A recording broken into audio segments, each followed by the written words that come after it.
শুভ সকাল বন্ধুরা। তো চলে এসেছি ঝুমার সংসার নিয়ে। আর আমি সেপ্টেম্বর মাসটা খুব ব্যস্ত থাকি। জন্মাষ্টমী থাকে, রাধাষ্টমী থাকে, আর থাকে আমার লাল্লার বার্থডে। তাই যে চলে এসেছি জন্মাষ্টমীর ভিডিওটা নিয়ে। এটা আমার অনেক দিন আগেই মানে ভিডিওটা করা ছিল, কিন্তু আজকে আমিও টাইম পেয়ে আমি এটাকে টোন দিচ্ছি। তা আমি এসেছি ফুলের মার্কেটে, তখন সকাল 6টা, ঠিক 5:30 থেকে 6টা বাজে। তো ফুলের মার্কেট থেকে ফুল নিয়ে এসে আমি ঘরের রান্না সেরে তারপরে আমি পুজোর কাজে লাগবো। আর বোনকে বলেছি গোপালদেরকে, লাল্লাকে একটু সাজিয়ে বসাতে। আর ও পুজোর কাজে লেগে গেছে। আর সাথে অনেকেই এসছে বাড়িতে। আর জন্মাষ্টমীটা আগে আমাদের অনেক বড় করে হতো, যেটা লাল্লাকে যবে থেকে আনছে। এটা জন্মাষ্টমীটা আমি ঘরোয়াভাবে করি, সব নিয়মগুলো থাকে ঠিকই, কিন্তু বেশি লোকজন বলি না।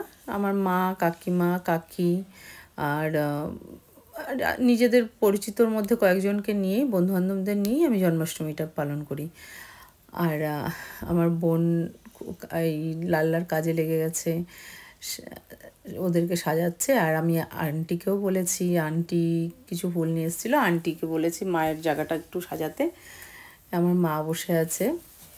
আর আমাদের বাড়িতে ভাড়া থাকে এই বৌদিটা, এই বৌদিও এখানে সুজি বানাতে লেগে গেছে। আসলে জন্মাষ্টমীর দিন তো রাত্রেবেলা 12টার সময় পুজো হয়, আর রাত্রে কোনো অন্নভোগ হয় না। রাত্রে এই জলপানি ভোগ হয়, মিষ্টি, ফল, নানান রকমের মিষ্টি, সাথে লুচি, সুজি আর তালের বড়া তো ইম্পর্টেন্ট। আর গোপালের নাড়ু, ক্ষীরের নাড়ু, ক্ষীর, মাখন এইসবই থাকে জন্মাষ্টমীতে।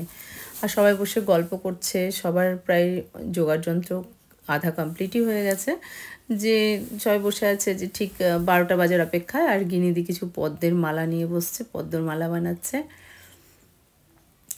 পদ্মের মালা বানানো হচ্ছে। আর এই যে এখানে আমার ভাগ্নি, ও লাল্লার কিছু অঙ্গরাগ করে দিচ্ছে। লাল্লার কয়েকটা জায়গা আসলে প্রতিদিন স্নান করাতে হয় তো দই দিয়ে, আর স্নান করানোর সময় একটু কচলাই, তখন ওর কিছুটা রং উঠেও যায় যেখান থেকে সেখান থেকে, তা ওই জায়গাটা ঠিক করাচ্ছে, মেকআপ করছে।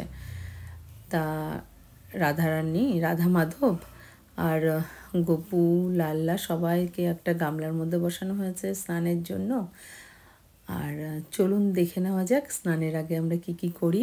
স্নানের আগে একটা খুব মজাদার একটা মানে কাণ্ড করব, দেখবেন। এই যে চলে এসেছি আমরা গোপুর নাড়ি কাটা। এটা আমার খুব ভালো লাগে বলে আমি এই নিয়মটাকে রেখে মানে প্রতি বছরই পালন করি। আর নাড়ি কাটাটা হয় বাঁশের কঞ্চি দিয়ে। আর নাড়ি কাটার সময় আমরা প্রতি বছরই আমি যে কোনো একজনকে চুজ করি আর তাকে একটা বস্ত্র দান করি। এখন আমি স্নানের জন্য মানে ওদের অভিষেক করানোর জন্য রেডি হচ্ছি। সবাই বসে আছে লাল্লার অভিষেক দর্শন করার জন্য। এবারে যে রাধা মাধবের অভিষেক স্টার্ট করে দিয়েছি। রাধা মাধবের অভিষেক হবে, তারপরে গোপু সোনা, লাল্লা সোনার অভিষেক করা হবে। তা চলুন আমার সাথে দেখে নিন আমি কেমন করে অভিষেকটা করাই। আমি বেশি মন্ত্রতন্ত্র কিছুই জানি না, আমি আমার মতন করে আমার যেভাবে ভালো লাগে আমি সেইভাবেই মানে করি।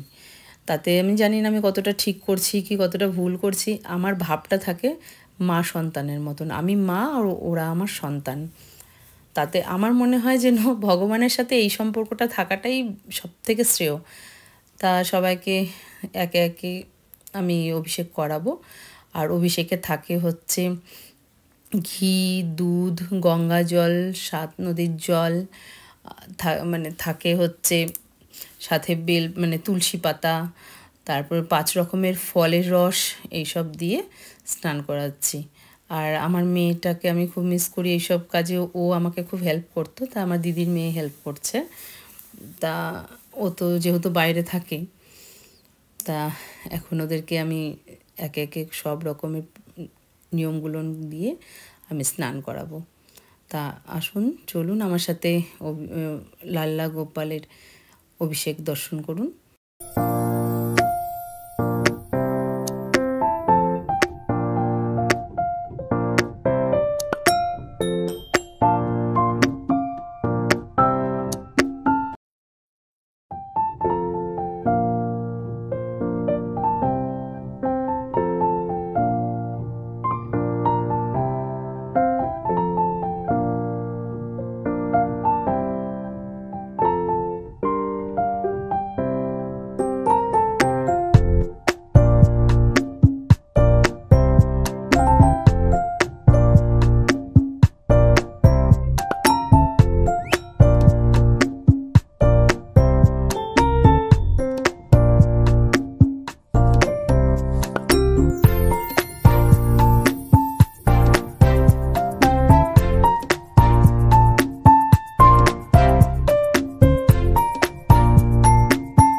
স্নান করানোর পরে আমি সবাইকে সাজিয়ে একে একে বসিয়ে দিয়েছি।